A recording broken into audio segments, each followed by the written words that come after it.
Hello and welcome to Media7, recorded before a live audience at Auckland's Classic Comedy Club. In this week's program we look at an increasingly common flashpoint between the media and ordinary citizens: privacy. What's fit for public consumption? When is the line crossed? And where is the line anyway?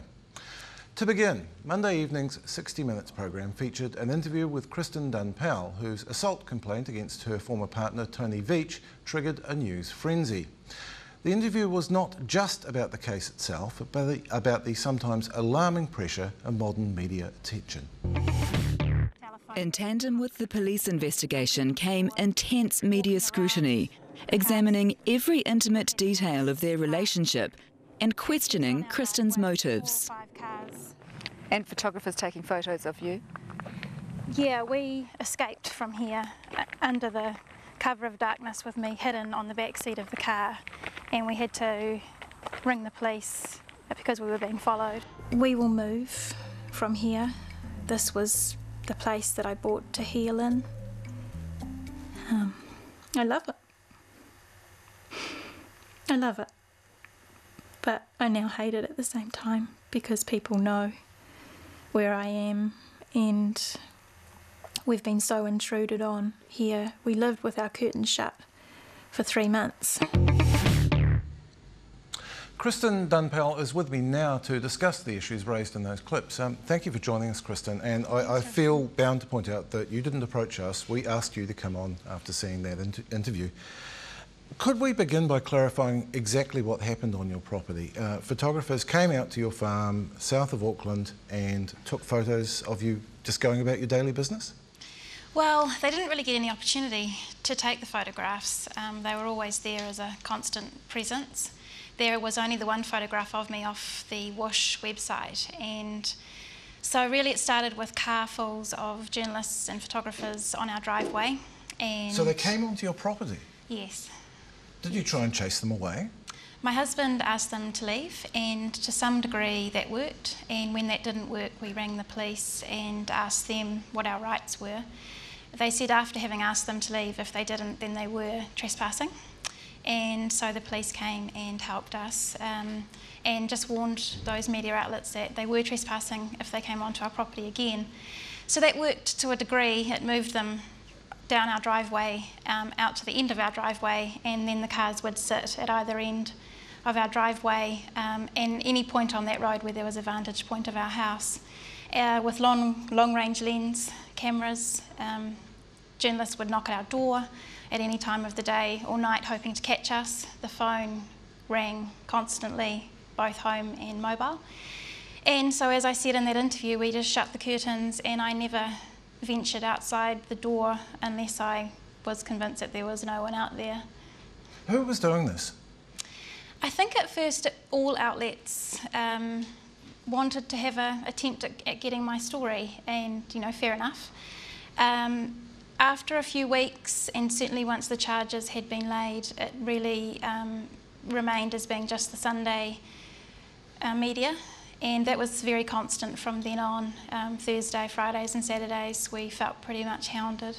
I gather the attention started before this even became a public story though, didn't it? You were being approached for your story. Tony had been approached a couple of times that I was aware of, and I had had a call or two, and we had an investigative journalist that I've spoken about who was visiting family and friends trying to piece the story together. So these journalists were going to your family as well? Mm. Did you ever feel at any point that if you just gave up and gave them the interview then it would stop? Not really, I guess, because once the story broke and my privacy was already taken away from me at that point, and I made the decision to do really what I should have done all along, which was to go to the police.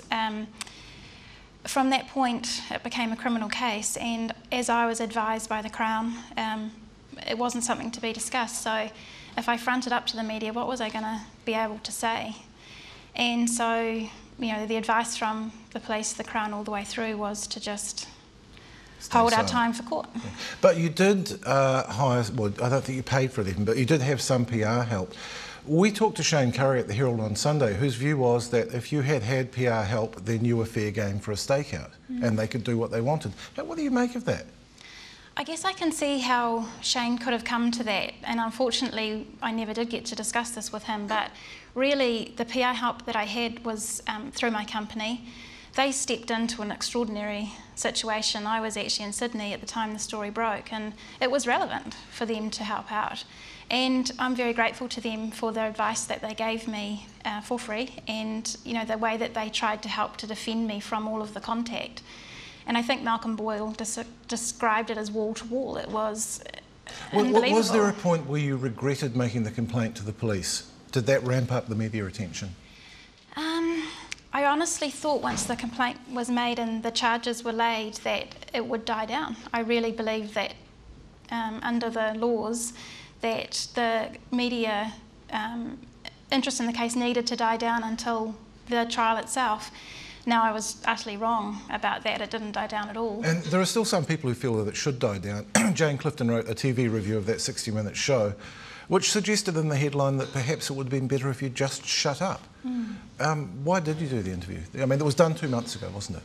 Yeah, I decided to do 3 interviews at the time, the Herald on Sunday, Campbell and 60 Minutes. And that interview was done just after sentencing.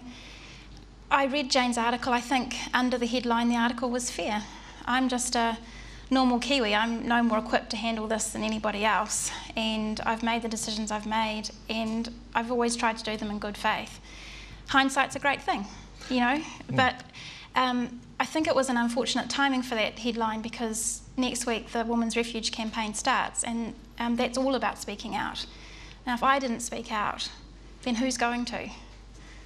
One last thing, is this just the price of being in the news? Is there anything that can really be done about this? You clearly found it traumatic. Is there anything that could be done? I hope so. The fear of the media was actually the main reason I didn't pursue a police complaint originally. I had no idea how that process would go, and it felt very out of control to me, and it was 1,000 times worse than I had predicted. And I hope that something can be done. There needs to be a limit. I don't put myself out there as a public person. I'm not paid to be out there. I'd like to return to not being out there. And I felt re-victimised, I felt re-abused by not only one person, but by media personalities and by the public at large. And it was traumatic. I hope that now you can just go about your business out of the headline. Thank you for your time. Thanks, Russell. Now, you may think the press has gone too far here, but Britain is reeling from claims in the Guardian newspaper that the Sunday tabloid News of the World has gone much, much further in tapping phones and snooping on the voicemail of perhaps thousands of people. We'll let BBC Newsnight and Channel 4 News tell the story.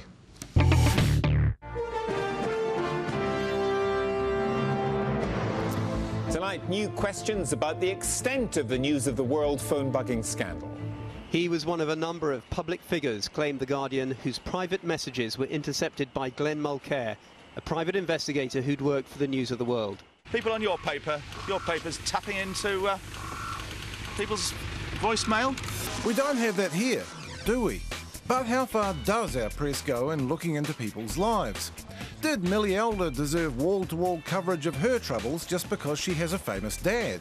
But should her famous dad just shut up for a bit? How far did the public interest really extend into the personal life of newly minted Families Commissioner Christine Rankin? Would it help if she shut up too? Would you want someone taking and trading clandestine photos of your small children? Mike Hosking didn't. He lost in court. New Idea got its pictures, but the case established a new right of privacy.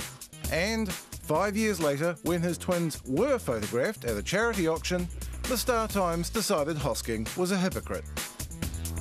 So how private are private lives? What is the public interest?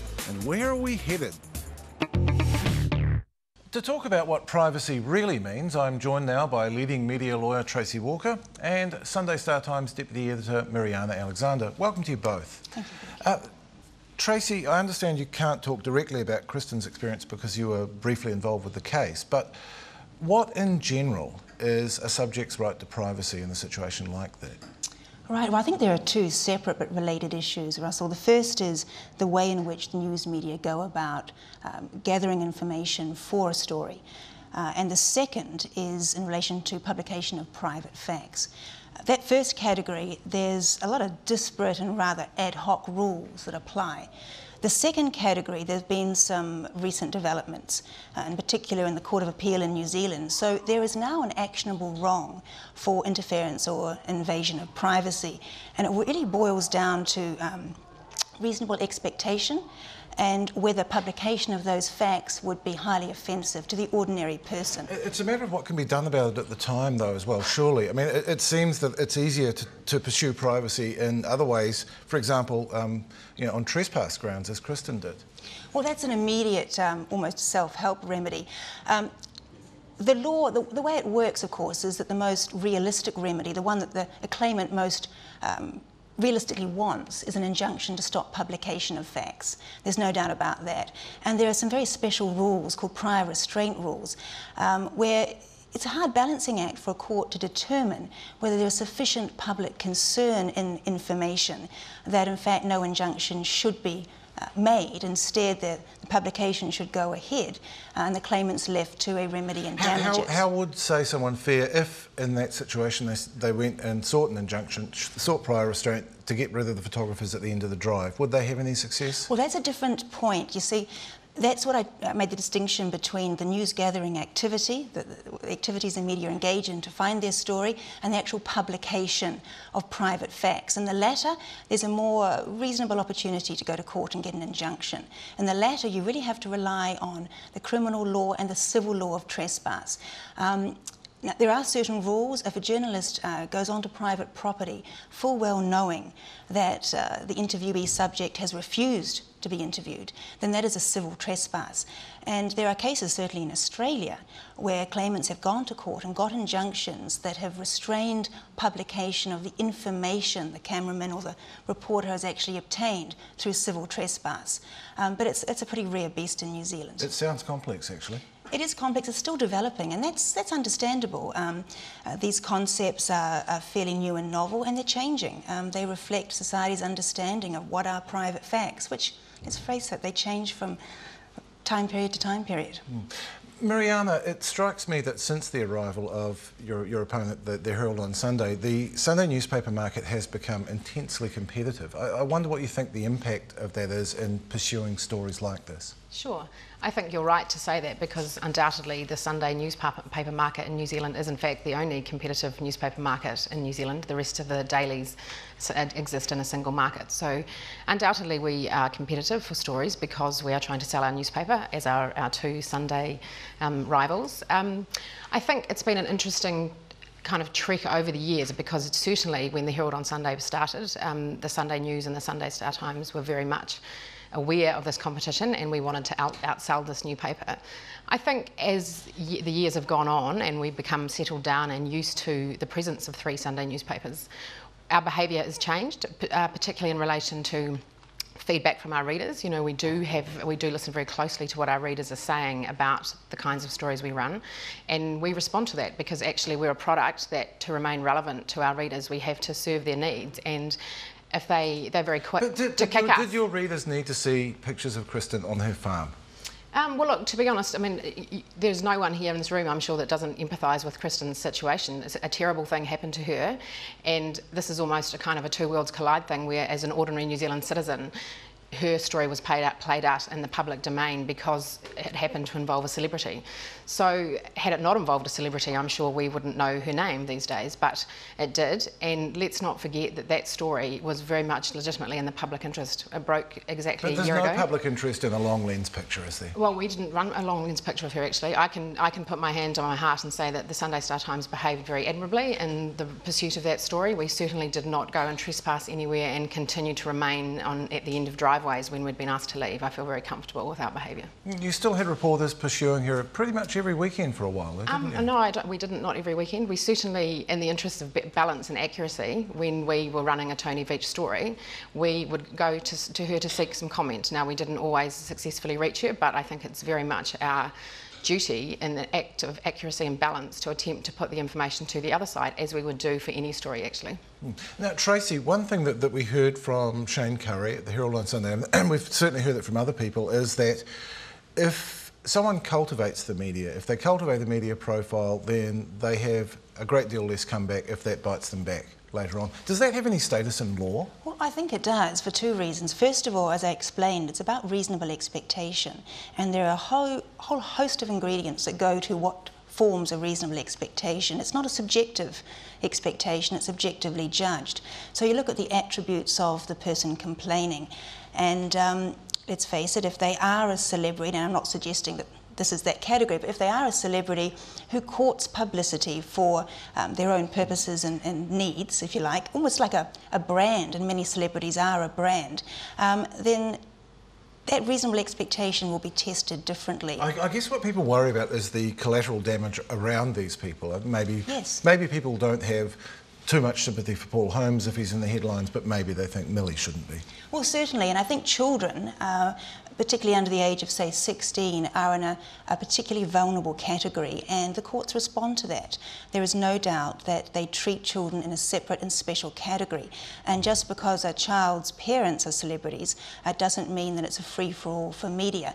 But generally speaking, I would suggest that the media in New Zealand behave fairly responsibly when it comes to that category of celebrity, as opposed to what you see in, say, Europe or the US or England. Interestingly, though, the legal developments suggest that there's more protection in, say, the UK and Europe for the families of celebrities.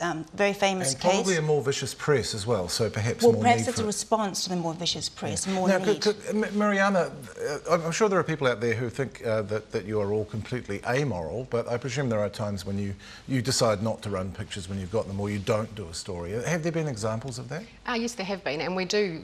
We obviously, particularly with children, we're very careful about that and have made decisions not to publish. With prominent New Zealanders and celebrities, as Tracy said, the rules are a little bit different, but we do pursue information that sometimes we then will not use. I can give you the example of when John and Gillian Brash's marriage was breaking up. We took a photograph from a public place of them together having a meal on the balcony of their property, their Auckland home. Now, it was a great photograph, it was very compelling, it reflected a very difficult time in their lives, but we decided that Gillian Brash, not actually Don Brash, but Gillian had the entitlement to expect the privacy of having a meal in her own home to not be invaded, and so we didn't publish the photograph. I wonder if the very fact that you're taking that picture suggests that the kind of hard-nosed news-gathering techniques that we've usually associated with hard news and public interest stories have become part of celebrity reporting. Is that the case? Look, I don't think so. We didn't know what we were going to get that day when we sent staff around there. We knew that the marriage was breaking up, and we were trying to request an interview with both parties, or who was there that might or might not speak to us. The photographer so happened to see this and capture the image. I don't really have a problem with the shoot now, and we'll decide and debate it later. I would much rather have the information to decide to use, to not regret later that we didn't have it, actually. How about something like the Mike Hosking case, where he lost in court, but I think he had a good deal of public sympathy. The headline in your paper 5 years later, when the kids finally were photographed at a very worthy charity auction, I thought was a bit snippy. Did you? It was the children Mike Hosking didn't want you to see. Surely he has that right. He did have that right. I think that people back then didn't run the pictures of the babies because they indeed thought that was the right thing to do. Years later, with both parents' permission to take the photographs, we did take the photographs and presented it. It was a very cute little photograph. The girls looked really nice. The parents were at pains to tell us that they're very happy to have the girls out there to help for this charity and a good public event and a good public cause. So we took the photograph very much with them knowing that we were doing that and with them being agreeable to do that. So I think a headline probably made people look at that story. It was a very interesting story because people remember the privacy case very well. Just quickly, when are you getting a new gossip columnist, or have you given up on that? No, watch the space. I can tell you the gossip page is we're having lots of celebrities very concerned about not having a gossip columnist because they want to be in it. So we'll most definitely be getting one very soon. Well, thank you both for your time. That concludes this discussion. Thank you, Tracy Walker and Mariana Alexander. Now, after the break, the cameras that look not at the rich and famous, but quite possibly at you.